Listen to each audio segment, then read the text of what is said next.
Welcome to the story of a little Red Riding Hood that is about to begin. Interact with the Fireflies as they guide you towards the truth. When the next page button flashes, turn the page to move on. The reset page allows you to reset the dialogue and interactions. The reset book removes the book and allows you to reposition it.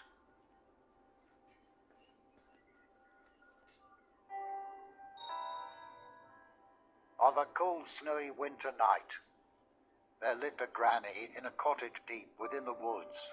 Well, she did live in the cottage. I wonder what happened. On the night of the event, a shadow was seen wandering about.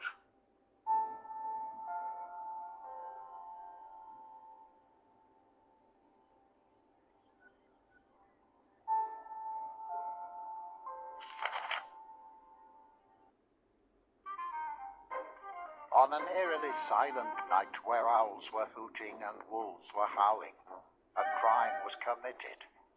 Not a single squeak was heard from the house, besides the slash of a knife against flesh and the crackling of the quiet fire. The dear old granny was dead.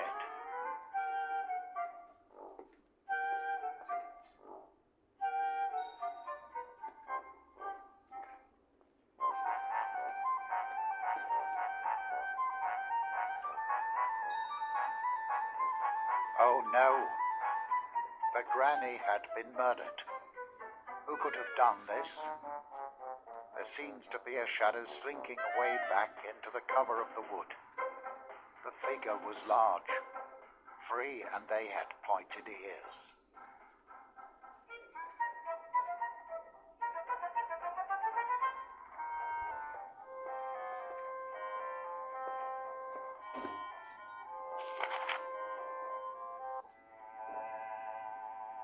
After many long hours of searching, the criminal was found.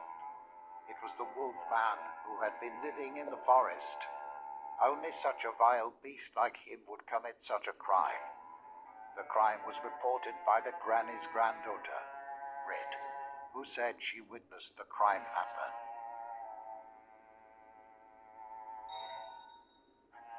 Red was hiding from the scene, quietly giggling away as if it was all going to plan. I wonder what she is hiding.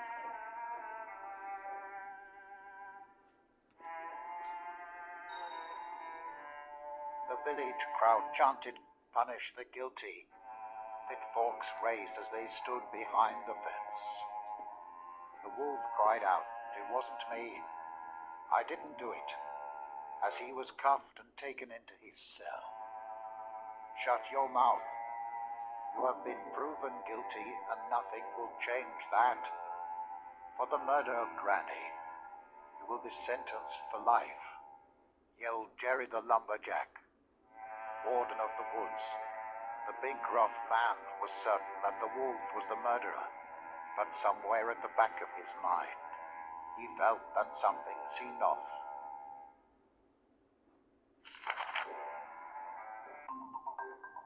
After that, Jerry the lumberjack decided to investigate the crime scene.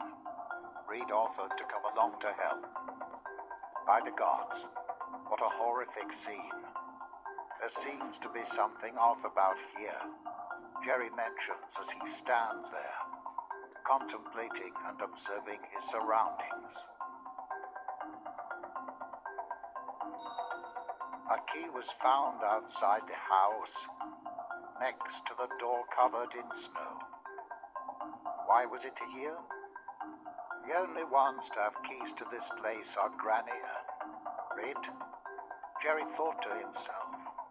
He shows the key to Red. I must have dropped it when I came into Granny's house. Silly me, she replied nervously, going over to pick up her key. Jerry noticed her hands visibly shaking. Jerry sees the basket of apples.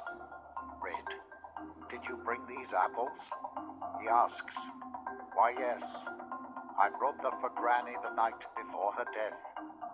she replied in a rather panicked voice. It seems like she is rather fidgety. If a wolf had done the crime, surely the basket of apples would have been tipped over in the conflict, Jerry thought to himself.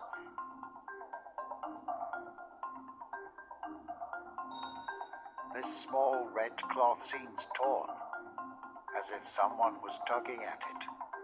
Jerry did not want to make accusations with no proper proof, so he continued his investigation.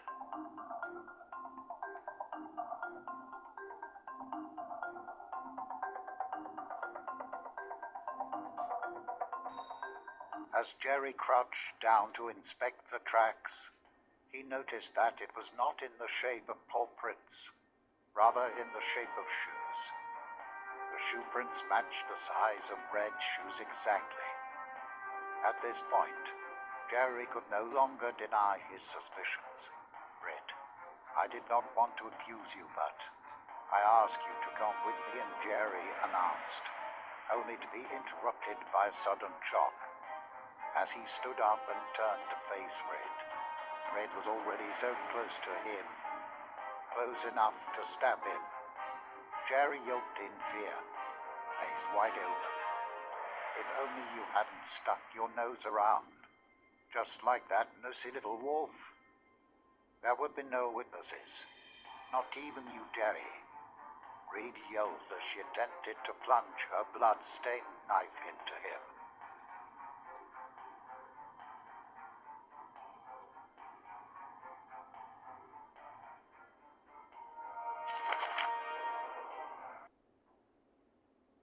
As the snow fell once again, another crime was soon to be committed. I wonder if Jerry can survive this encounter with the crazy little girl. Jerry pants as he begins to run into the woods.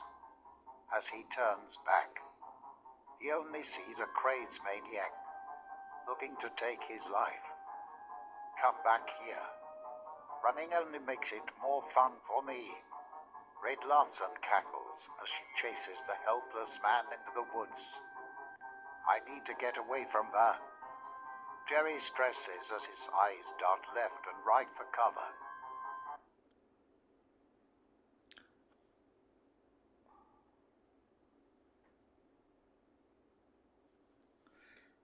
No, it crashed.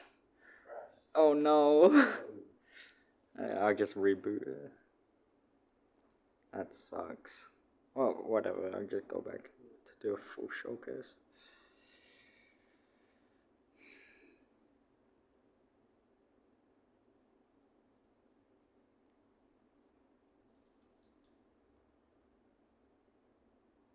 Welcome to the story of a little Red Riding Hood that, on an after that, as the snow fell once again, another crime was soon to be committed. I wonder if Jerry can survive this encounter with the crazy little girl. Jerry pants as he begins to run into the woods. As he turns back, he only sees a crazed maniac looking to take his life. Come back here. Running only makes it more fun for me. Red laughs and cackles as she chases the helpless man into the woods. I need to get away from her. Jerry stresses as his eyes dart left and right for cover. Luckily, there was a tree big enough to hide his big stature. He hid, but his heartbeat was thumping loud from his fear. Out of the corner of his eyes, he sees Red riding off into the distance. Safety, even for a brief time. If I am going to keep this village safe from this maniac, I'm going to need my axe. I last left it on a log on the other side of the woods. He concentrates before dashing out. Jerry hops out of his cover and makes a run for it. There you are. It was Red, looking more murderous by the second. Run, Jerry. Run for your life.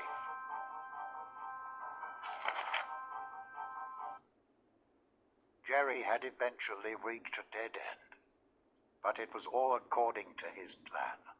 Reed got closer and closer as Jerry slowly backed away. The plan was going along so well, but you just had to go and interfere more than you should have. You should have just played your role. Red rambles in frustration, as if she was out of her mind. You fiend, why did you kill your own granny? Jerry proclaims in an attempt to buy some time, reaching around to feel for his axe on the log. That old fool didn't want to give me her money, so I did what I had to. Reed exclaims furiously, enough talk. You're only delaying the inevitable. I will be free from witnesses. She cackles. Just as Red was about to strike Jerry with her knife, Jerry picks up his axe and faces Red. I am Jerry the Lumberjack, Warden of the Woods. Even if it took my life, I will defend the village. He roars as he charges forward towards his killer.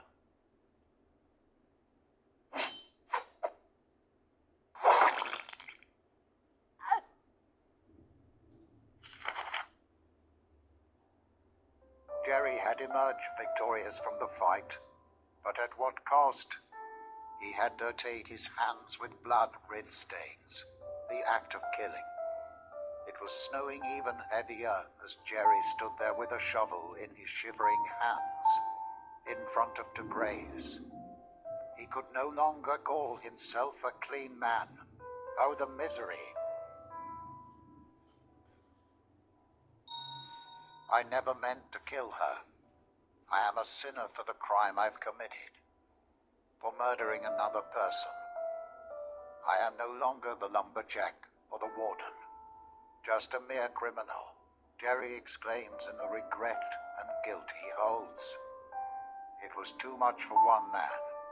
Now shattered and broken, he decides to turn himself in, knowing of the monster he had become. How tragic.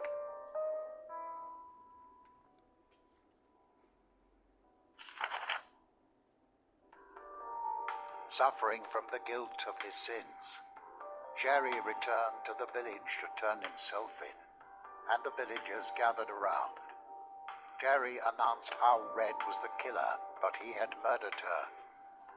The villagers looked in horror as they began to chant, "Punish the guilty."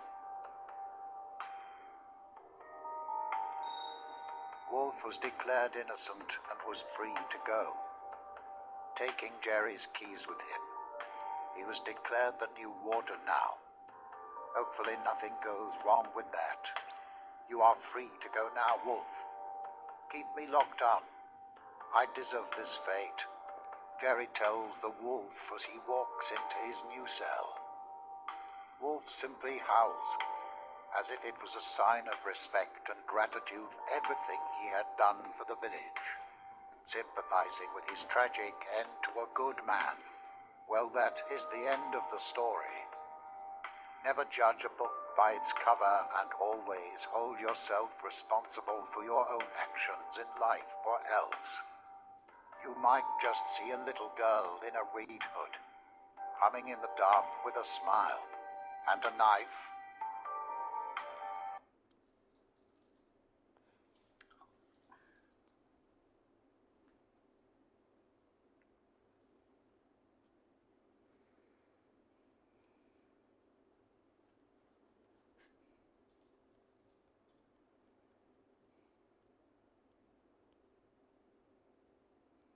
Welcome to the story of a Little Red Riding Hood that is about to begin.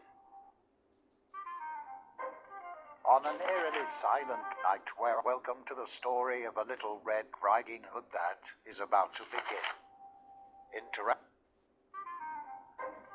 On an eerily silent night where owls were hooting and wolves were howling, a cry, oh no! The granny had been murdered. Who could have done this?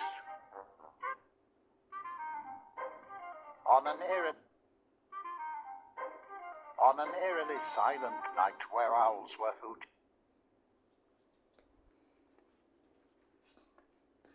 Welcome to the story of a Little Red Riding Hood that is about to begin.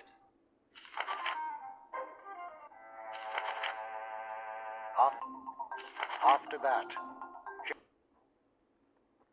as the snow fell once again, Jerry had eventually reached. Jerry had emerged victorious, suffering from the guilt of his sins. Jerry returned to the village. Jerry had emerged victorious from the fight, but I never meant to kill her. Jerry had emerged victorious.